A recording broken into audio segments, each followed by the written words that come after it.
साथी मेरे सुन तो जरा, लेंगे हजारों जन्म। Hello guys, welcome to Indian English Gyan YouTube channel. Friends, जैसा कि मैंने आपको कल बताया था कि आप लोगों के लिए मैं ग्रामर का एक सीरीज शुरू करने जा रहा हूं, तो आज ये दूसरा पार्ट है, दूसरा लेसन है दोस्तों। आज मैं आपको बताने जा रहा हूँ सेंटेंस, जो कि बहुत ही इम्पोर्टेंट चीज़ है। हाँ, एक खास तौर से उन विद्यार्थियों के लिए जो बिल्कुल अभी नए हैं।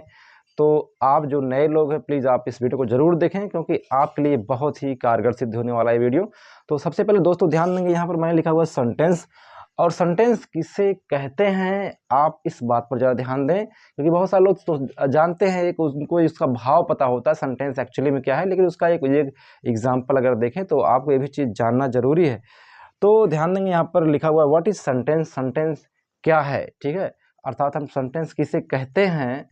तो यहाँ पर एग्जाम्पल है आपके लिए दोस्तों, sentence is a group of words which makes complete a sense. Sentence जो है ऐसा एक शब्दों का ऐसा ग्रुप है, ऐसा समूह होता है जिसका कोई मतलब निकलता है, जैसा कोई मीनिंग निकलता है। जैसे कोई वाक्य हो और अब आप जानते हैं दोस्तों, उसको एक वाक्य में, एक सेंटेंस में बहुत सारे शब्द होते हैं, और वो सब शब्दों को मिला करके उसका एक मतलब निकलता है, तो आप उसी को सेंटेंस बोलते हैं या वाक्य बोलते हैं। ठीक है दोस्तों, तो अब ध्यान देने वाली बात दोस्तों ये है कि मैंने यहाँ पर देखिए एक एग्जाम्पल लिखा हुआ है, मैं एक किताब पढ़ रहा हूँ, मैं एक किताब पढ़ रहा हूँ। एक सेंटेंस है, एक वाक्य है, ठीक है। इसका इंग्लिश होता है I am reading a book, I am reading a book, मैं एक किताब पढ़ रहा हूँ। हाँ, तो दोस्तों ध्यान देंगे, अभी देखिए एक सेंटेंस में कितने सारे वर्ड हैं, I am reading a book, ये सब जो वर्ड हैं, जो शब्द हैं, मिल करके एक सेंटेंस को बनाते हैं, और इसका एक मतलब भी निकल रहा है कि मैं एक किताब पढ़ रहा हूँ। ठीक है, तो आप इसी को सेंटेंस बोल सकते हैं कि जब कोई कई वर्डों से मिल करके एक समूह बन करके, है ना, एक जब आप उसको एक लाइन बोल सकते हो, कोई एक लाइन बनता है, ठीक है, तो उन शब्दों को मिला करके जो वाक्य बनता है, आप उसको सेंटेंस या वाक्य बोलते हैं, जिसका एक मतलब भी होता है। ठीक है, अब हाँ, अब ध्यान देने वाली बात दोस्तों ये होती है कि सेंटेंस तो बन गया, ठीक है, लेकिन उस सेंटेंस में कौन कौन से, उसमें क्या हो सकता है, ठीक है, क्योंकि आप अगर देखें व्याकरण के दृष्टिकोण से, तो आप जानते हैं सब्जेक्ट होता है, और एक सेंटेंस में ऑब्जेक्ट होता है, और उस सेंटेंस में एक्शन भी होता है, क्रिया भी होता है। ठीक है, इसमें इस तरह से जो है बहुत सारे जो शब्द हैं उनका अपना अलग अलग प्रीफेस होता है, उनका भूमिका होता है, तो आप इसमें जानेंगे कि कौन क्या है। तो बिल्कुल दोस्तों, आप यहाँ पर बने रहें वीडियो और समझ लें आज ढंग से। अभी देखिए यहाँ पर है आई, मैं, जिसे आपने लिखा, यहाँ पर देखा कि I am reading a book, मैं किताब पढ़ रहा हूँ। जो आई है इसको हम बोलते हैं सब्जेक्ट, क्योंकि किताब पढ़ने वाला जो काम करने वाला व्यक्ति है, किताब पढ़ने वाला काम कौन कर रहा है, मैं कर रहा है, अर्थात आई कर रहा है। तो आई को आप क्या बोलते हैं, सब्जेक्ट, क्या बोलेंगे,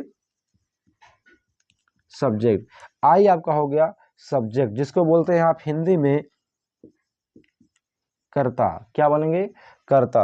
अब जो एम है, एम क्या है, ध्यान देंगे दोस्तों, ग्रामर की भाषा में आप इसको जानते हैं, इसको बोलते हैं हम हेल्पिंग वर्ब, जिसको बोलते हैं सहायक क्रिया। ठीक है, आप इसको टाइम वर्ड भी बोल सकते हैं, ठीक है, क्योंकि ये टाइम को दर्शाता है कि हम किस समय में उस काम को कर रहे हैं, हम पढ़ने वाला काम किस समय में कर रहे हैं। तो यहाँ पर एम जो होता है, ये आपका टाइम वर्ड है, हेल्पिंग वर्ड यही आपका दर्शाता है। तो चलिए इसको अब लिख सकते हैं हेल्पिंग वर्ब, हेल्पिंग वर्ब, जिसको आप बोलते हैं दोस्तों सहायक क्रिया, क्या बोलते हैं, सहायक क्रिया। और आपका तीसरा वर्ड है दोस्तों, ये आपका है रीडिंग, पढ़ना। आप ध्यान देंगे, पढ़ना ये आपका मेन एक्शन, जो मुख्य क्रिया है, जो मेन वर्ब है आपका है रीड। ठीक है, तो आप इसको बोल सकते हैं मेन वर्ब, मेन वर्ब, जिसको आप बोलते हैं मुख्य क्रिया, मुख्य क्रिया। ठीक है, तो आपका रीडिंग हो गया मुख्य क्रिया। अच्छा, अब ए क्या है, ए होता दोस्तों, ध्यान देंगे, इसको हम बोलते हैं वैसे आर्टिकल। ठीक है, आर्टिकल बोलते हैं। तो अभी फ़िलहाल तो आर्टिकल के बारे में आपको डिटेल में आगे मैं बताऊंगा, हालांकि आप अभी इतना समझिए, आप इसको बोलते हैं आर्टिकल। आर्टिकल, ठीक है। अच्छा, बुक क्या है? बुक आपका होता है दोस्तों ऑब्जेक्ट। क्या होता है? ऑब्जेक्ट। ऑब्जेक्ट जिसको आप बोलते हैं कर्म, ठीक है।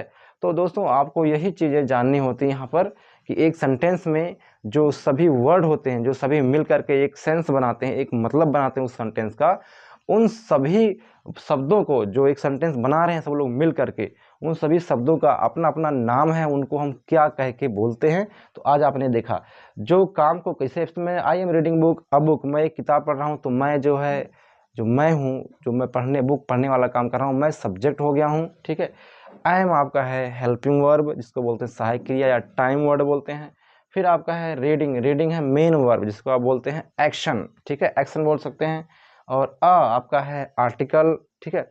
और इसके बाद है बुक, बुक आपका होता है ऑब्जेक्ट, जिसको बोलते हैं कर्म, ठीक है। जिस चीज़ पर काम हो रहा है, क्योंकि हम पढ़ने वाला काम बुक पर कर रहे हैं, ठीक है, तो आपका हो गया कर्म या ऑब्जेक्ट। जैसे अगर इसी प्रकार से आप बोलते हैं कि मैं कॉलेज जा रहा हूँ, तो बोलते हैं I am going to college.